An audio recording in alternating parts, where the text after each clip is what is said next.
Yon! Muli nagbabalik tayo para sa The Order series.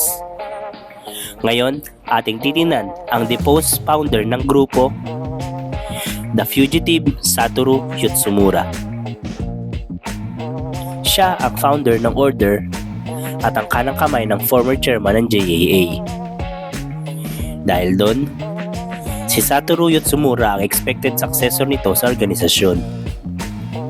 Pero magbabago ang buhay niya dahil sa kagawan ni Sei Asaki, ang current chairman ng JAA at naging kalaban nito sa posisyon. Matagal nang usap-usapan ng mga panahon yun na may nagpaplano na tapusin ng chairman. At si Yotsumura ang naatasan na huliin ng mga ito. Naalala niyo yung special assignment ng trio ni Sakamoto, Akaw at Nagumo? Kung saan protektahan nila ang mag-ina ng chairman? Kasama yon sa mga plano ng perpetrator.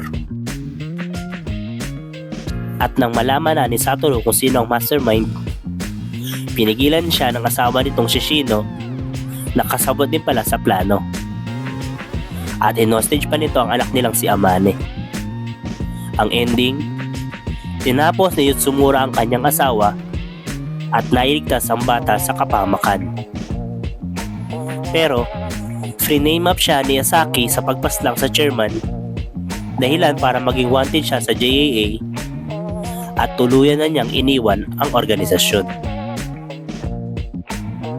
Ang hard to master 3-section staff ang main weapon ni Satoru. Maging ang kanyang anak na si Amane, a student of JCC, ay staff wielder din. Pero sa kabila ng talent and experience ni Yotsumura as a hitman, old age became a factor sa laban niya against kay Shishiba, his former mentee, dahil natalo siya nito sa showdown nila sa Kyoto.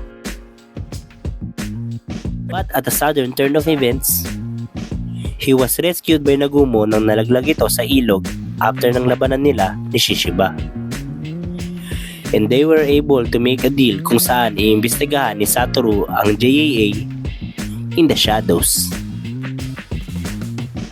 As of this writing, the current order defected. Chairman Asaki was killed by Slur, and JAA was taken over by his group. Kaya atin pang subaybayan kung ano ang magiging papel ni Satoru sa gitna ng kaguluhang to.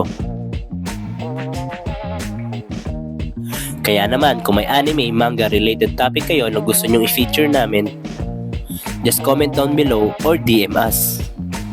Please do follow, like, and share.